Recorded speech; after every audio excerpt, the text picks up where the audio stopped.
I'm Donal Skehan, food writer and adventure traveller. This is Thailand! And it's one of my favourite places in the world. I'm here to discover all things fascinating, all things exciting, and most importantly, all things delicious. And I'm going to find them just off the beaten track. I'm headed outside Pattaya in search of the big four: Mangosteen, Rambutan, Salak, and Durian. My safari is taking me east to the Chanthaburi province, a fruit lover's paradise.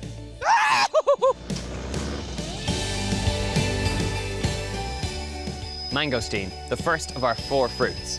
It's picked green, but when it ripens, the skin turns a gorgeous deep purple. So sweet and exotic.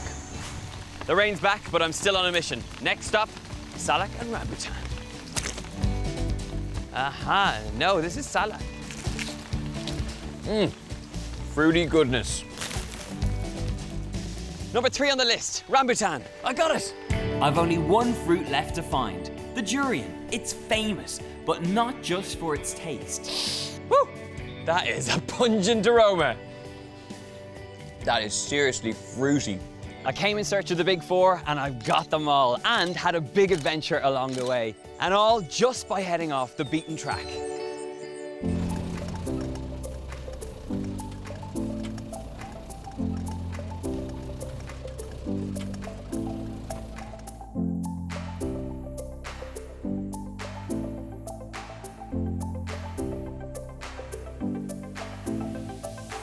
Hi guys, I am deep in the heart of Thailand in Chanthaburi, and I've come to a fruit farm. As you can see, I'm sat behind a whole pile of durian, which is one of Asia's most prized fruits. It's here, and we're going to do a little bit of a tasting of all these beautiful exotic fruits. But we're going to start off with the Rambutan.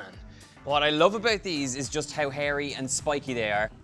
So they're kind of tricky to peel, but once you get your fingers in there, it's pretty easy to just open them out. And they reveal this kind of like little translucent orb of fruit, which is kind of like melon in texture, but it's really sweet. Really good. Surprisingly good. You'd never think that was something so kind of sexy looking would ever be in the center of this very hairy looking fruit. In fact, I probably would never pick that off a tree and try it in the first place, but I've been told they're good, and I can deliver the information that yes, they are. Really sweet, really delicious. Okay, next fruit.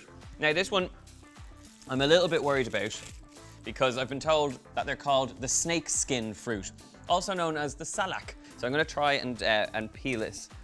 They actually peel really easier, a little bit easier than the rambutan, I must admit. But inside here, you get all these little fruity bits, so I've heard these are pretty good. Wow. That is a sucker punch of acidic sweetness. It is really, really good. There's a seed in the middle, but it's soft. It's slightly softer than the rambutan and more kind of custardy in texture. That is so good. It's like if you crossed a pineapple with an orange and you get this super sweet and acidic hit. Really good. I'm on board. Snakeskin, my favorite so far. Okay, the next one is the mangosteen. The way to open these is to squeeze them so that they kind of pop.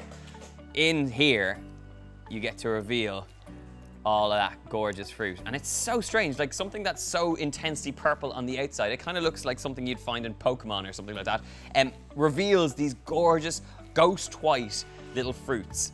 So I'm gonna try some.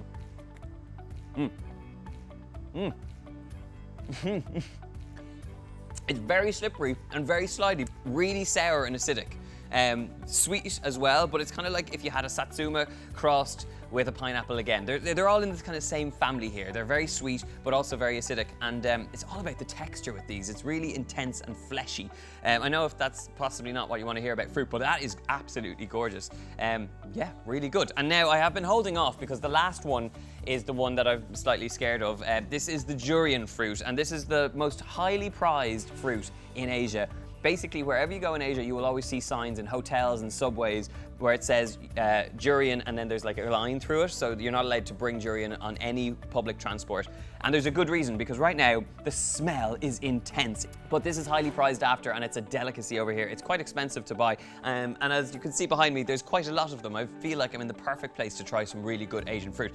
So I'm gonna take up a little bit of this durian, what's most interesting about this is that it's like little fillets inside that fruit. When you open it up, you can see these little fillets they kind of look like yellow chicken fillets is what I would describe them as. And they sit inside this really spiny, spiky fruit. But it's all about the texture. When you try and break this apart, you get this kind of like custardy interior, and it's like sticks to your fingers. Yeah. The worst thing about a durian is the is the initial hit of that. Oh! It's kind of like there's an oniony taste to durian when you first put it in your mouth. And then once you kind of get past that and the texture, which is a little bit like rotting flesh, you dive deeper into this sweet custardy flavor. And that's why durian is so popular. It's not the rotting flesh or the garbage bin or any of those stuff. It's definitely about that sweet custardy filling. The thing about this fruit is that it's probably not an everyday fruit, especially for me, but it is a really great celebration fruit. And whenever I'm in Asia, I always want to try this. So anyway, cheers to you guys. I hope you enjoyed this little fruit tasting. Really gorgeous fruits. And if you're traveling, make sure you don't pass these up. Pick them up from any food market you come across. They're all there and they are really worthwhile trying. It is all about having a little bit of confidence with the food when you travel. Make sure you hit that subscribe button. Leave me a comment in the box below letting me know which is your favorite fruit. And let me know, would you try this durian? Until then, my friends, from Thailand, I'll see you soon. Coming up on the next episode, I'm in Pattaya and Rayong to taste the best of Thai seafood.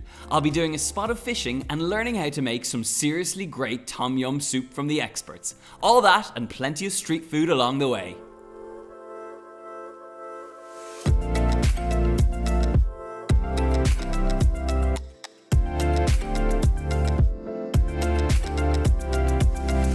So they kind of look quite interesting.